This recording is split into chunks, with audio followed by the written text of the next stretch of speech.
Hello all, welcome to another one of Matt's Tuesday Tips. Today we're going to talk about planning. My favourite topic. I love planning, I'm absolutely obsessed with planning. I just think when it comes to planning, prevention is cheaper than the cure. And spending that little bit of time now, that little bit of cost now on planning will save so much in the long run.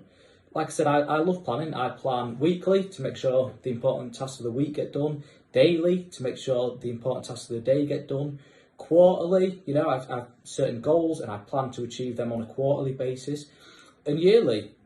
So coming up is a big one in terms of yearly because on the 5th of April, the tax year ends. And what that means is you sort of have this cut-off point where any allowances not used at that point just get lost and you start your new allowances on the next tax year. So there's so much to consider when it comes to the end of the tax year that I'm not actually going to cover everything in a 2-minute tip video.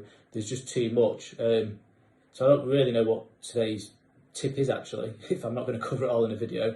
But like I said, there's so much to cover, like making sure you're not stuck at a stupid tax rate, making sure you're using your allowances, making sure your family's using their allowances, looking at pension contributions. You might want to max that out. You might want to look at taking an extra dividend or income before the tax rates go up at the 6th of April.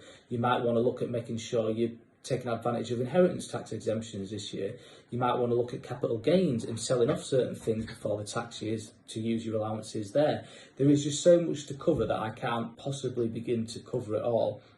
What you'll need to do is get up to speed with your own affairs and then speak to your accountant, or we've got a bit of a guide which I'm going to link in the comments below. I say it's a bit of a guide, it does cover a lot, so it's not exactly that little, but you might find that useful as well. So make sure you're planning before the tax year end. And that's it for today. I'll see you next Tuesday.